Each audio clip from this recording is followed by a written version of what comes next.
우리 고린도전서 13장 말씀을 또 후반부를 같이 나누기로 합니다. 여러분들 너무 잘 아시는 말씀이고 또 우리가 많이 들었던 말씀인 줄 압니다. 이 고린도전서 13장에 나와 있는 이 사랑, 그리고 특별히 사랑의 그 속성에 대해서 우리가 어제 전반부를 보았고요. 또 오늘 말씀을 통해서 계속해서 우리 사랑은 무엇인가, 또 그리고 그와 더불어 우리가 교회 안에서 또 같이 배울 수 있는 교훈들은 무엇인지 좀 같이 살펴보기로 합니다.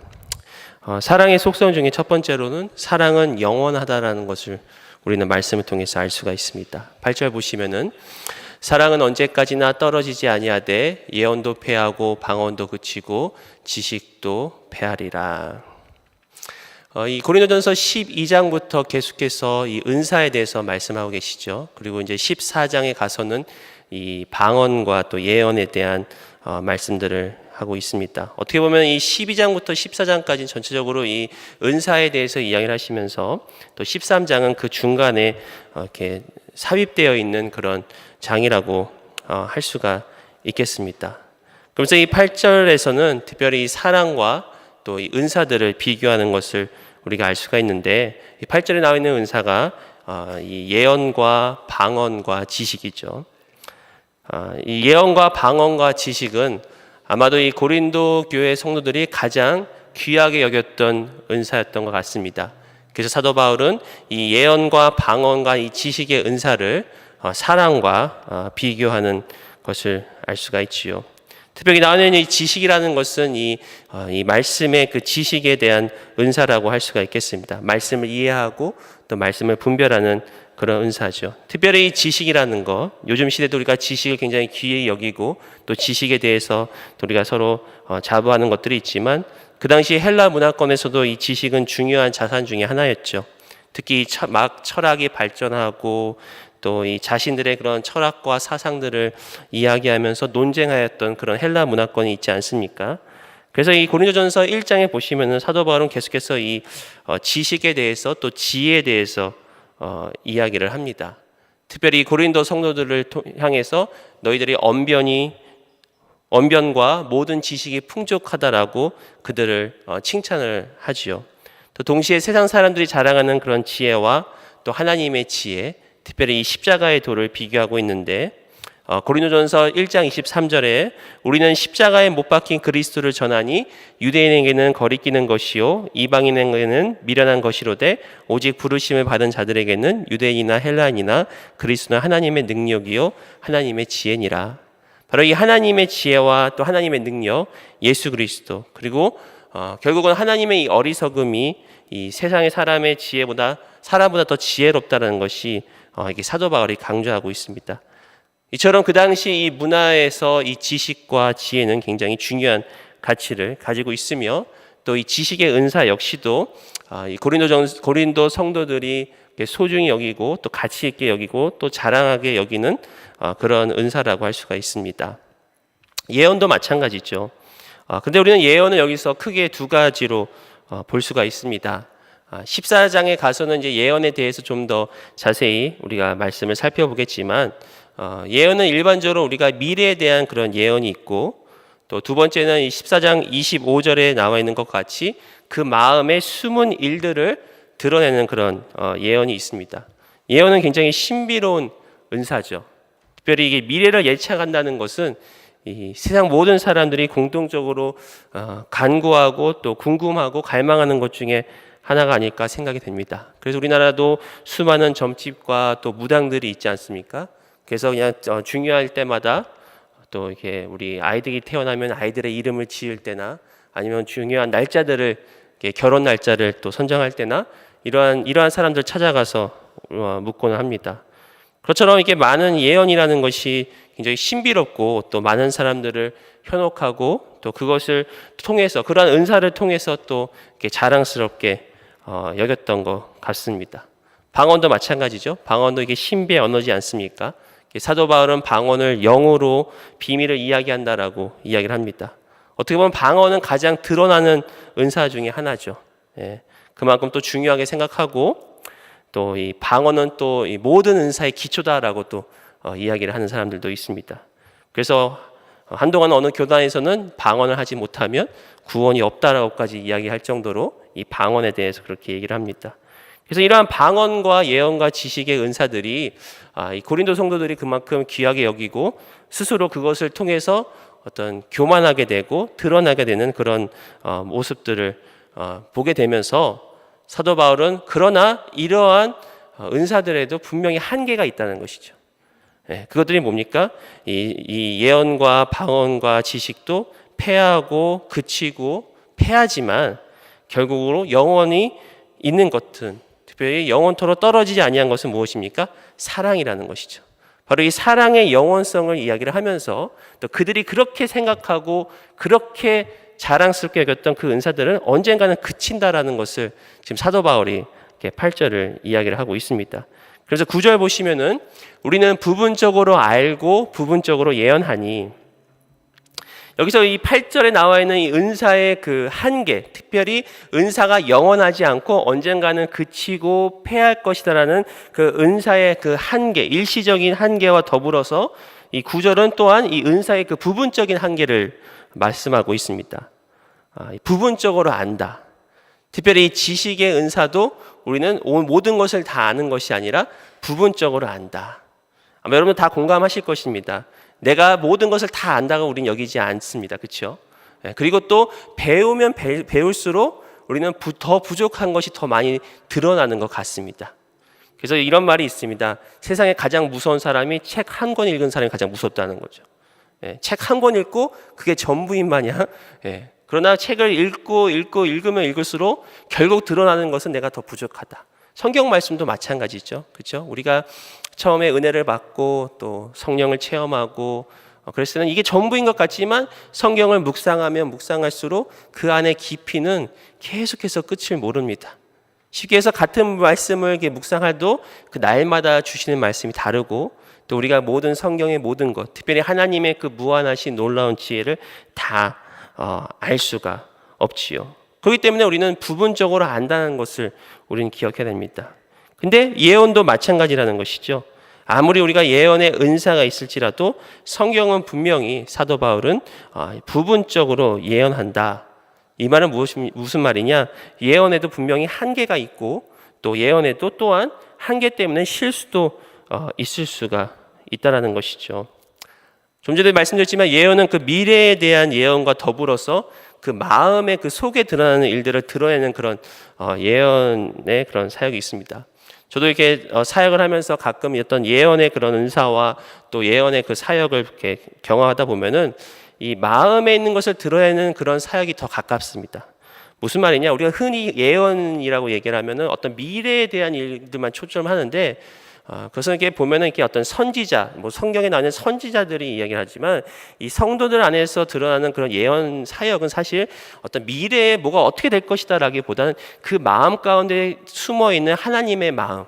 그러니까 예언 사역이라는 게 다른 게 아니라 이렇게 기도하면서 또 이렇게 대하면서 하나님께서 그 마음에 주시는 마음들, 그 마음들이 그 상대방으로 하여금 그 마음에 드러나는 일들이 드러날 때, 그리고 그들에게 하나님의 그 마음이 전달되어질 때, 이것이 결국 예언이거든요. 마음의 일들을 드러내는 듯. 그래서 이렇게 같이 기도하다 보면은, 저도 이렇게 기도를 하다 보면은 이렇게 다른 사람들 가운데 하나님 주시는 그런 감동들이 있잖아요. 마음들이 있잖아요. 또 생각나는 구절들이 있잖아요. 그런 구절들을 나누고 마음을 나눌 때 때로는 그분들이 이제 놀랄 때가 있죠. 어떻게 지금 이 제 상황과 똑 맞다고. 그래서 가끔 이렇게 설교를 하고 내려오면 어떤 분들이 연락을 주죠. 어떻게 목사님 그렇게 제 사정을 잘 아시고 딱 맞는 말씀 주신다고. 제가 한 게 아니라 그게 성령님께서 하신 것이죠. 그러니까 그러한 은사들, 마음에 드러나는 일들을 하는데, 근데 이것이 사람들에게 또 이렇게 은혜가 되고 은혜를 끼칠 수가 있지만 이것도 결국은 부분적이라는 것입니다. 부분적이고 또 더 나아가서 우리가 실수할 때도 있다라는 것이죠. 좀 더 이야기를 하면은 어떤 사람들은 자기들이 예언을 한다고 하면서 미래에 드러날 일들, 특별히 예를 들어 북한이 언제 쳐들어올 것이다, 또 언제 쓰나미가 날 것이다, 또 요즘 가끔 이렇게 잊을만 하면 나오는 예언 중에 하나가 예수님이 몇 월 며칠 날 언제 올 것이다. 이런 이제 그것은 이제 거짓된 예언이라고 할 수가 있습니다. 거짓 선지자라고 할 수가 있겠습니다. 대부분 이러한 사람들은 그러한 것을 통해서 자신들의 그 유익을 취합니다. 사리사욕을 챙기게 됩니다. 왜냐하면 많은 사람들이 그것을 믿고 따르다 보니까 모든 재산을 다 털어버리고 모든 걸 다 바치고 어느 한 곳에 모여 있고 이런 일들이 가끔 있지 않습니까?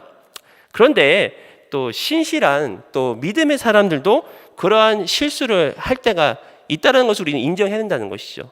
바로 성경 말씀처럼 부분적으로 예언할 수 있다, 부분적으로 안다는 것을 우리는 또 인정해야 된다는 것입니다. 얼마 전에 읽었던 책 중에 그 영국의 그 과거 영국에서 일어난 영적 대각성을 또 이끌고 또 영국의 그 유명한 설교주사 중에 한 사람인 조지 위필드의 이야기를 제가 접한 적이 있습니다. 아마 여러분들도 한 번쯤 들어보셨을 것입니다. 그가 얼마나 성령 충만한 설교자였고 또 수많은 사람들을 회심으로 이끌었던 그런 부흥의 또 하나님의 그 사람이었죠. 저 역시도 이 위필드와 같은 그런 설교자가 되기를 늘 소원하고 있는데, 근데 그의 이야기 중에 이런 일화가 있었습니다. 그가 이제 아들을 낳았는데 그가 아들을 보자마자 마음 가운데 강한 감동이 있었던 거예요. 그러면서 마음 가운데 이 아들은 이 정말 훌륭한 설교자가 되겠구나, 훌륭한 부흥의 사람이 되겠구나라는 그런 감동이 있었다는 거예요. 그래서 조지 위필드가 많은 사람들 앞에서 선포를 했답니다. 내 아들은 장차 커가지고 나와 같은 훌륭한 하나님의 사람이 될 것입니다. 하나님의 사람이 될 것입니다. 거의 이제 예언과 같은 그런 발표를 한 거죠. 그런데 이 아이가 얼마 안 가서 병으로 죽습니다. 그러니까 이 어렸을 때 그 아이를 잃었던 그 부모의 상심도 크지만 또한 이게 자기가 이야기했던, 분명히 감동받아서 내가 이렇게 고백을 했는데 그것이 이루어지지 않았잖아요. 불과 5살, 6살 때 그 아들이 죽었다고 해요. 그러면서 이제 마음 가운데 깊은 그런 좀 자각이 들면서 이 성령님에 대해서 조금 더 이렇게 진지하게 생각을 하면서 그렇게 사역을 이어나갔다라는 그런 일화를 제가 얼마 전에 책을 통해서 접했습니다. 그것을 보면서 생각하게 되는 거죠. 아무리 훌륭한 믿음의 사람도 분명히 실수할 수가 있고 또 말씀처럼 부분적으로 알게 되는구나. 전 그렇다고 해서 이 조지 위필드 그분을 비판하거나 또 그분의 업적을 폄하하는 건 절대 아닙니다. 아직도 그분을 존경하고 아직도 그분처럼 저도 그러한 설교자가 되기를 소원하고 있습니다. 이것을 보면서 우리가 한 가지 다시 한번 알아야 될 것이, 이러한 실수와 또 이러한 잘못된 부분에 대해서 늘 우리 자신을 좀 먼저 돌아봐야 된다는 것이죠.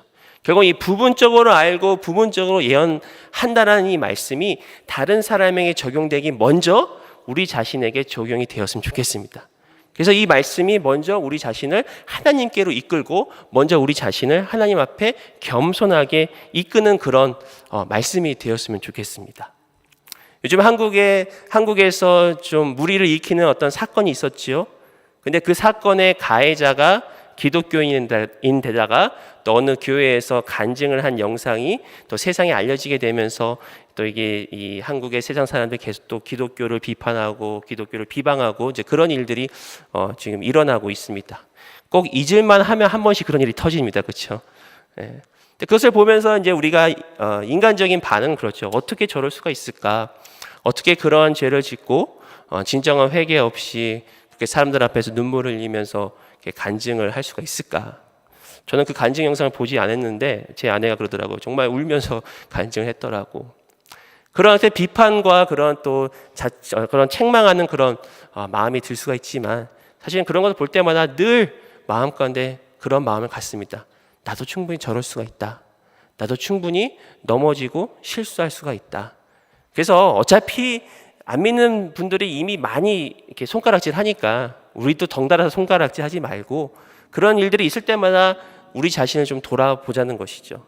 우리 자신을 돌아보고 또 하나님 앞에 겸손히 나와서 무릎 꿇고 기도하고 또 이런 일을 통해서 전도의 문이 막히고 복음의 문이 막힐 때 좀 하나님 앞에 우리가 안타깝게 기도하는, 그래서 정말 교회가 우리 스스로부터 우리 자체로부터 좀 회개가 일어나고 회복이 일어나고 부흥이 일어나는 그러한 우리의 마음가짐을 가져야 되지 않을까. 다른 사람을 탓하기보다 내가 먼저 하나님 앞에 회개하는 그런 심령을 낳아야 되지 않을까, 그런 생각을 늘 갖게 됩니다. 얼마 전에 같이 동역했던 전도사님하고 차를 타고 가면서 또 이런저런 이야기를 했습니다. 그러다가 보니까 이제 다른 교회가 어떻더라, 또 어느 목사님이 이런 일을 했더라, 이런 이제 그런 얘기하는 거 좋아하잖아요, 그렇죠? 그렇게 하다 보니까 이런 얘기 막 하고 있었습니다.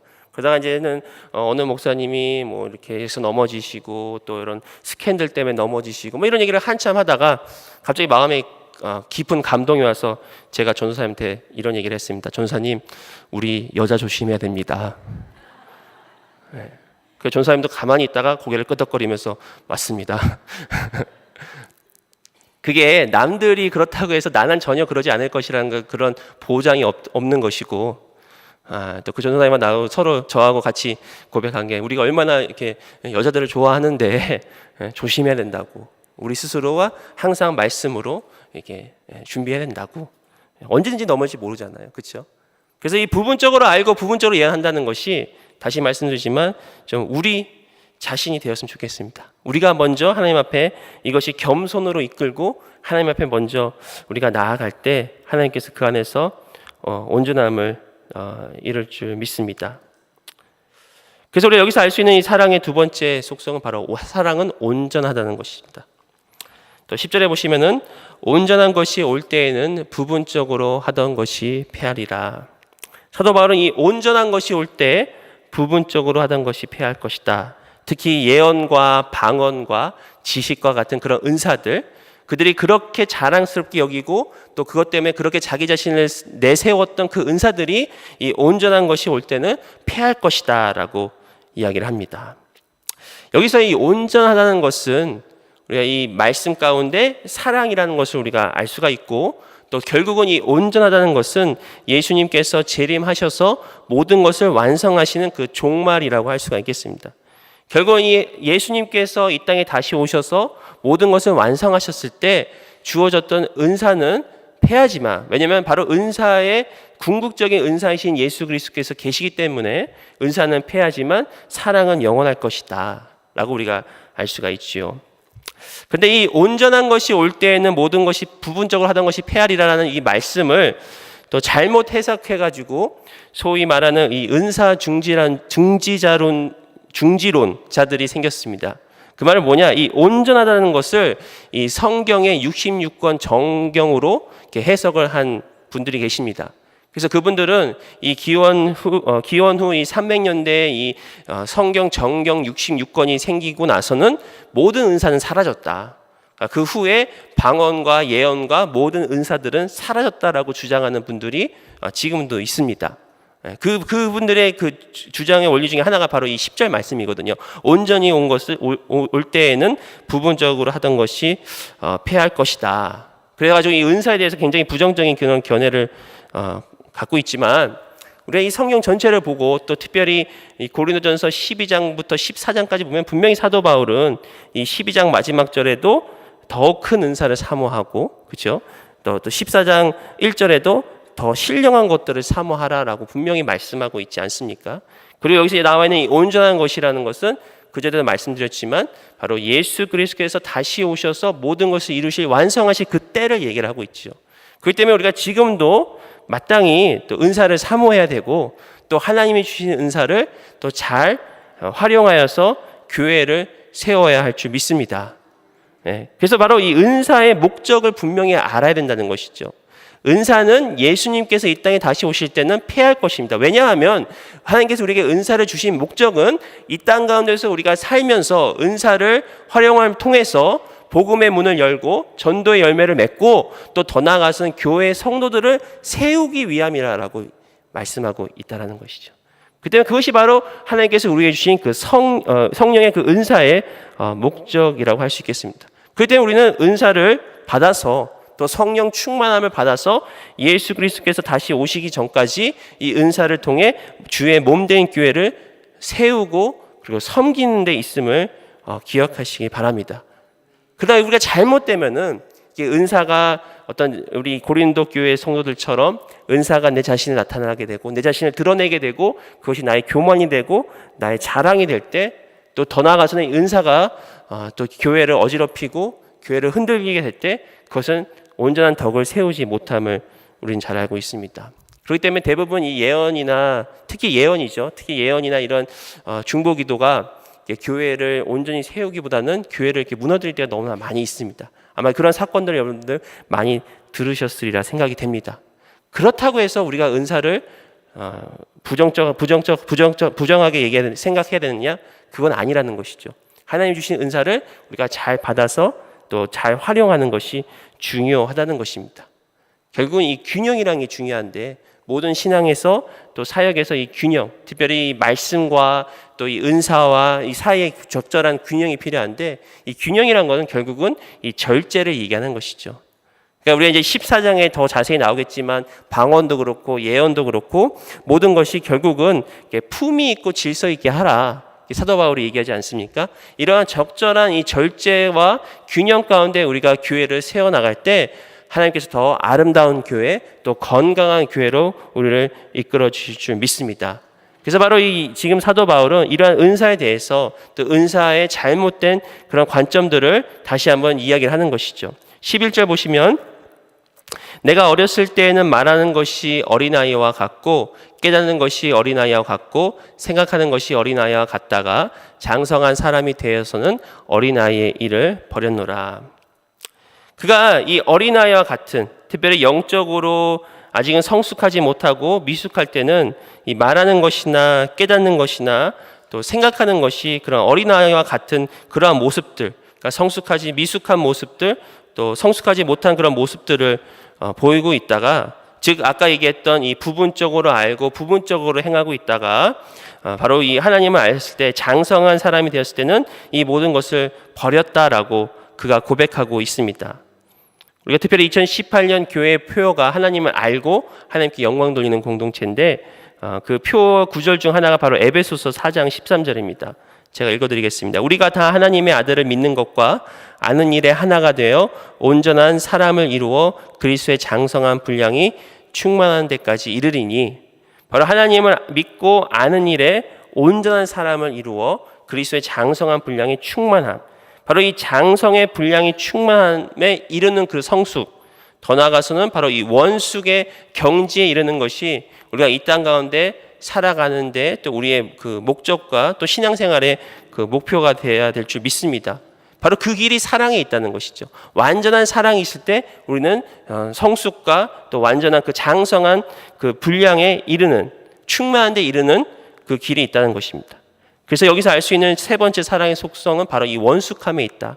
사랑은 우리를 성숙에 더불어 또 원숙함으로 우리를 이끈다. 그리스도의 장성한 분량이 되었을 때 장성한 사람이 된 것 같이 사랑은 우리를 원숙하게 이끈다는 것을 알 수가 있죠. 또 12절을 보시면, 우리가 지금은 거울로 보는 것 같이 희미하나 그때에는 얼굴과 얼굴을 대하여 볼 것이요 지금은 내가 부분적으로 하나 그때에는 주께서 나를 아실 것 같이 내가 온전히 알리라. 지금 우리의 영적인 성숙도나 또 우리가 갖고 있는, 우리가 행하는 그런 은사는 부분적이기 때문에, 부분적으로 알고 또 온전하지 않기 때문에 희미하다라고 사도 바울은 고백합니다. 여기서 거울을 보는 것 같이 희미하다는 그 의미가, 우리가 이 거울을 생각할 때 지금의 거울은 모든 게 다 잘 보이지 않습니까? 그렇죠? 그러나 그 당시의 거울은 유리로 만든 거울이 아니라 금속으로 만든 거울입니다. 옛날 우리나라에서도 이 청동 거울이라고 하나요? 그런 게 있지 않습니까? 얼마 전에, 몇 달 전에 한번 이렇게 중국 이렇게 드라마를 좀 보게 됐는데, 그 드라마에서 그런 장면이 나오더라고. 어떤 여인이 이렇게 화장을 하면서 이렇게 거울을 유심히 봐요. 근데 이 카메라가 뒤에서 그 거울을 보는데 거울이 굉장히 희미해요. 왜냐하면 금속으로 만든 거울이니까. 그거 보면서 이해했습니다. 여기서 거울을 보는 것 같이 희미하다는 의미가 이런 금속으로 만든 그런 거울과 같이 우리가 물론 어느 정도 윤곽이 보이고 형태는 보이지만 아주 자세하게는 보이지 않는 그러한 모습을 얘기하고 있죠. 그러나 그때에는, 예수님께서 이 땅에 다시 오실 그때에는 우리가 얼굴과 얼굴을 대하여 볼 것이다. 이 구약에서도 이 얼굴과 얼굴을 대하여 본다는 표현이 자주 나오는데, 그 중에 하나가 이 민수기 12장 8절에 보시면은, 그와는 내가 대면하여 명백히 말하고 은밀한 말로 하지 않을 것이다. 이게 지금 하나님께서 모세에 대한 이야기거든요. 모세를 향하여 그와는 얼굴과 얼굴을 대면하여 그와 명백히 말할 것이다. 바로 예수 그리스도께서 이 땅에 다시 오셔서 우리가 영원한 천국에 임할 때 우리는 예수님과 얼굴과 얼굴을 대하여 더 이상 희미하게 보이는 것이 아니라 또 은밀한 말로 하는 것이 아니라 명백하게 우리에게 말씀하신 거. 그리고 그러기 때문에 지금은 우리가 부분적으로 아는 것 같지만 그때 가서는 우리가 온전히 모든 것을 다 알 것이다. 할렐루야. 그래서 여러분 이 땅에 살면서 좀 이렇게 질문들을 준비하셔야 돼요. 하나님께 가서 무엇을 물어볼까? 네? 물론 우리가 은혜 때문에 이렇게 감격하며 살지만 좀 이렇게 가끔은 좀 이렇게 궁금한 것들 있잖아요. 네? 궁금한 거 있으면은 좀 이렇게 적어놨다가 예수님 만나면은 좀 물어보시길 바랍니다. 이제 신학교 가서 이런 얘기들을 해요. 이 성경에 있는 66권 중에 가장 이 성경의 저자가 불분명한 게 히브리서입니다. 히브리서는 누가 썼느냐가 가지고 이제 막 논문을 쓰고 막 토의를 하고 논쟁을 합니다. 그러니까 어느 교수님이 그런 얘기를 하더라고. 나는 천국 가서 가장 먼저 예수님한테 히브리서 누가 썼냐고 물어볼 거라고. 히브리서 누가 썼냐고. 너무 궁금하다는 거예요. 이게 도대체 누가 쓴 거냐고 이거. 바로 우리가 이 땅 가서는 온전히 알지 못하고 온전히 행하지 않지만 주님과 얼굴과 얼굴을 대면했을 때 우리는 모든 것을 알게 된다. 근데 이 안다는 것이 단순한 우리의 지식뿐만이 아니라 바로 예수 그리스도를 경험적으로 그리고 주님과의 그 친밀함으로 우리는 주님을 알게 된다는 것이죠. 우리가 알다라는 단어가 성경에서는 이 경험과 친밀함과 같이 간다는 걸 우리가 너무나 잘 알고 있지 않습니까? 그래서 우리가 하나님을 알고 하나님께 영광 돌리는 공동체, 즉 알다라는 것은 하나님과의 그 친밀한 경험, 친밀함으로 이끄는 그 알에 대해서 우리는 이번 한 해 동안 계속해서 배우게 될 건데요. 그래서 참 여기서 우리가 이 말씀 가운데 위로가 되는 말씀 뭐냐? 바로 주님이 먼저 나를 아셨다는 거예요. 12절 그 후반부에 보니까 그때는 주께서 나를 아신 것 같이 내가 온전히 알리라. 이 말은 뭐냐면 주님은 지금 이 순간에도 저와 여러분들을 아신다는 거예요. 네.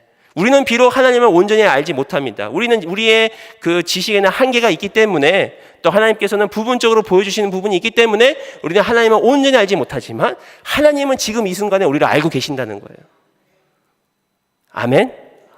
네. 하나님이 우리를 알고 계시기 때문에 우리는 하나님을 신뢰할 수 있습니다. 하나님을 믿을 수가 있습니다. 우리가 부르는 찬송가 중에 이런 찬송이 있잖아요. 이 눈에 아무 증거 아니 배워도 뭐죠? 갑자기 믿음만을 가지고서 늘 걸으며 이게 믿음의 삶이잖아요. 보이지 않는 것의 증거잖아요. 왜 보이지 않는 것을 우리가 믿으며 갈 수 있습니까? 그 이유는 하나님이 아시기 때문이라는 것이죠. 나는 내 앞길을 알지 못하지만 나는 심지어 내 자신을 알지 못하지만 하나님은 나를 너무나 잘 아시고 그렇기 때문에 우리가 우리 자신을 알아야 될 것도 결국 하나님을 통해서 하나님이 보시는 내가 누구인가 하나님이 여기시는 나는 누구인가 근데 하나님은 이미 우리를 자녀로 삼으시고 우리를 기뻐하셨다 말씀하시고 우리를 의롭게 여기셨다 말씀하셨습니다. 나의 감정과 나의 느낌과 상관없이 하나님은 이미 나를 사랑하시고 나를 자녀 삼으셨다. 여러분 하나님이 여러분 기뻐하심을 믿으시기 바랍니다. 어느 목사님이 예전에 이런 얘기를 하셨어요. 하나님이 우리를 사랑하시지만 다 기뻐하시는 건 아니다. 예전에는 그 말씀이 좀 일리가 있는 것 같았어요. 그래, 내가 이렇게 살고 있는데 하나님이 나를 기뻐하실까? 근데 말씀을 이렇게 묵상하면 묵상할수록 그게 아니더라고요. 하나님은 우리를 기뻐하신다는 거예요.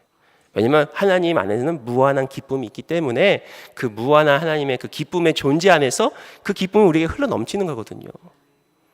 그러니까 여러분 하나님이 나를 기뻐하신다는 그것만 우리가 온전히 깨달아도 우리 가운데 온전한 치유가 있습니다.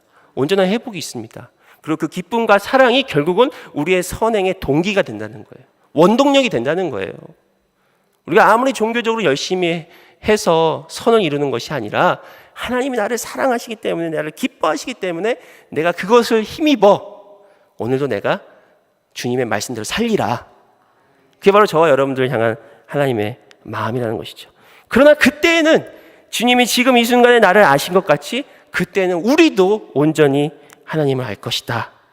그것이 또 지금에 사는 우리에게 주시는 위로의 말씀과 더불어서 또 먼 훗날 미래 아니 가까운 미래에 만날 주님을 향하여 주시는 또 동일한 위로의 말씀이 될 줄 믿습니다. 우리가 온전히 하나님을 아는 그때를 바라보자는 것이죠. 그러면서 마지막 결론을 이렇게 합니다. 13절에 그런즉 믿음, 소망, 사랑 이 세 가지는 항상 있을 것인데 그 중에 제일은 사랑이다. 우리가 이 말씀 너무나 잘 아시는 말씀인데요. 한 가지 우리가 조금 더 주의 깊게 봐야 할 부분이 믿음, 소망, 사랑은 항상 있을 것이다 말씀하십니다. 그러니까 우리가 너무 이렇게 사랑에 집중하다 보니까 그 믿음, 소망은 아무것도 아니냐, 그게 아니라 분명히 사도 바울은 믿음, 소망, 사랑 이 세 가지는 영원하다라고 얘기를 합니다. 어떻게 보면 이 8절에 나와 있던 예언과 방언과 지식, 이것을 대조해서 믿음, 소망, 사랑, 예언, 방언, 지식, 우리가 생각하고 우리가 자랑스럽게 여기고 또 우리가 우리 스스로를 높이고 교만하게 만드는 그러한 은사들은 이 땅 가운데서 언젠가는 패하지만 믿음, 소망, 사랑은 영원할 것이다 라고 말씀을 하고 있다는 것이죠. 바로 이 믿음과 소망은 하나님에 대한 우리의 반응임에 동시에 또 하나님께로 이끄는 연결 통로라고 할 수가 있습니다. 너무 잘 아시는 우리 에베소서 2장 8절에 너희는 그 은혜에 의하여 믿음으로 말미암아 구원을 받았으니 이것은 너희에게서 난 것이 아니요 하나님의 선물이다. 네, 바로 믿음을 통해서 우리는 하나님께 이끌어지는 것이고, 또 히브리서 11장 6절에 믿음이 없이는 하나님을 기쁘시게 하지 못하나니, 바로 이 믿음을 통해서 우리는 하나님을 기쁘시게 한다는 것이죠. 또 소망은 이 믿음으로 인해서 또 하나님에 인해서 우리가 바라보는 그러한 소망입니다. 특별히 로마서 5장 3절 4절에 다만 이뿐 아니라 우리가 환난 중에도 즐거워하나니 이는 환난은 인내를, 인내는 연단을, 연단은 소망을 이루는 줄 알미로다. 바로 이 믿음과 소망이 영원할 것이다. 다시 말씀드려서 이 땅 가운데서 은사는 언젠가는 없어지고 패할 것이지만, 그렇기 때문에 우리는 은사를 가지고 하나님 앞에 나갈 수는 없습니다. 은사가 우리의 상급의 조건이 될 수는 없습니다.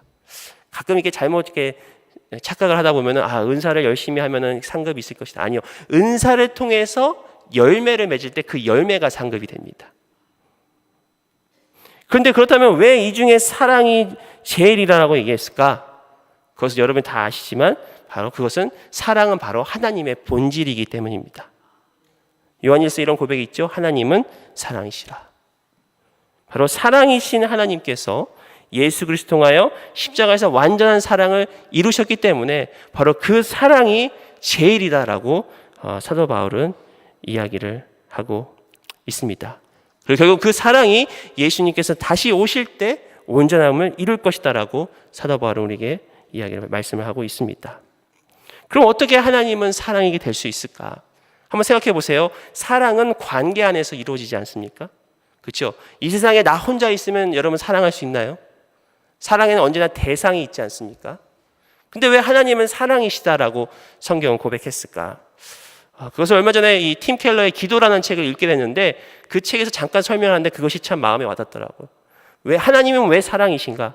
그것은 이미 하나님 안에 성삼위 하나님께서 관계를 통해서 온전한 사랑을 이루셨기 때문에 하나님은 사랑이시다라고 얘기를 하더라고요. 만약에 하나님이 한 분이라면 사랑은 이루어질 수가 없습니다. 대상이 없기 때문에. 그러나 영원하신 하나님께서 영원 전부터 이미 성부, 성자, 성령의 하나님이 함께 하셨기 때문에 그 안에서 완전한 기쁨을 누리고 완전한 사랑을 누리셨기 때문에 하나님의 본질은 사랑이시다는 거예요. 그렇기 때문에 하나님은 사랑이시다라고 우리는 고백할 수 있다는 것이죠. 참 이 말씀이 굉장히 마음 가운데 오래 남으면서 많은 감동이 되었습니다. 사실 이 삼위일체라는 것이 좀 어렵고 이해하기 힘들고 왜 굳이 이렇게 했을까라고 생각을 했는데 결국은 삼위일체 하나님 안에서 그 모든 것이 다 이루어진다는 거예요. 사랑은 또한 열매라는 것을 우리가 알고 있지 않습니까? 갈라디아서 5장 22절에 보면은 이 성령의 9가지 열매, 여러분 기억나시죠? 한번 같이 한번 외워볼까요? 사랑과 희락과 화평과 오래 참음과 자비와 양성과 충성과 온유와 절제니. 네, 역시 우리 교회 성도님들 수준이 높으십니다. 그걸 다 순서대로 외우시네요. 네. 그런데 여기 나오는 이 성령의 9가지 열매는 자세히 살펴보면 관계의 열매를 알 수 있습니다. 대상이 있어야 되고 또 누군가가 관계 안에서 이루어지는 열매라는 것이죠. 또 이게 원어를 자세히 살펴보면 이 성령의 열매는 복수로 쓰여진 것이 아니라 단수로 쓰여 있습니다. 하나의 집합체라고 할 수가 있습니다. 즉 사랑, 첫 열매인 사랑을 중심으로 이 모든 성령의 열매는 하나의 집합체로 우리가 볼 수가 있고요.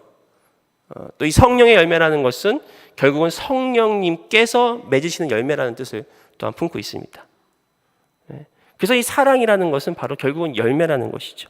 열매를 통해서 우리는 하나님께 드려지는, 그리고 이 사랑, 바로 그 예수 그리스도께서 이미 온전한 사랑을 성부, 성자, 성령 하나님께서 이루셨기 때문에 그 사랑을 우리고 동일하게 이룰 수 있다라고 이야기를 합니다.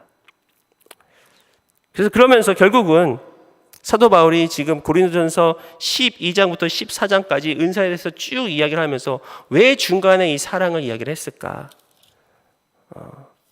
어떻게 보면 바로 사도 바울이 이야기하고자 하는 것은 바로 이 사랑만이 결국은 이 예수 그리스도의 이 사랑만이 이 고린도 교회의 모든 문제를 해결해 줄 수 있는 열쇠다라는 것을 이야기를 하고 있다는 것이죠. 고린도 성도들, 고린도 교회에 갖고 있는 문제들, 분열과 교만과 음행과 우상 숭배와 또 덕을 세우지 못하는 부분들, 또 먹고 마시는데 차별, 결혼, 잘못된 은사, 이 모든 문제의 해결은 결국은 사랑에 있다.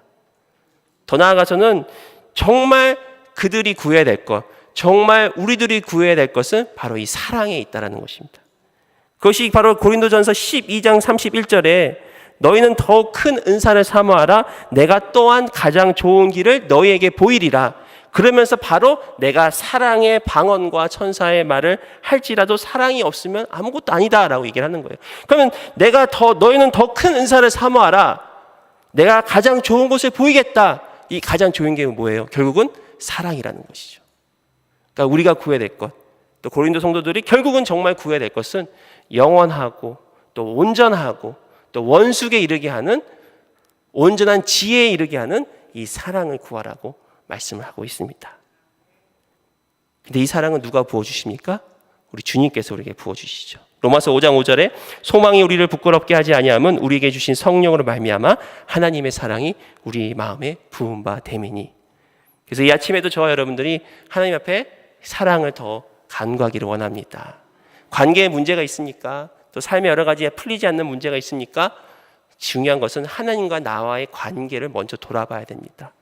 하나님과 나와의 관계를 돌아봄 없이 어떤 문제를 해결하려면 그것은 진정한 문제 해결이 없습니다. 바로 예수 그리스도 안에 진정한 사랑만이 우리의 문제를 해결해 주실 줄 믿습니다.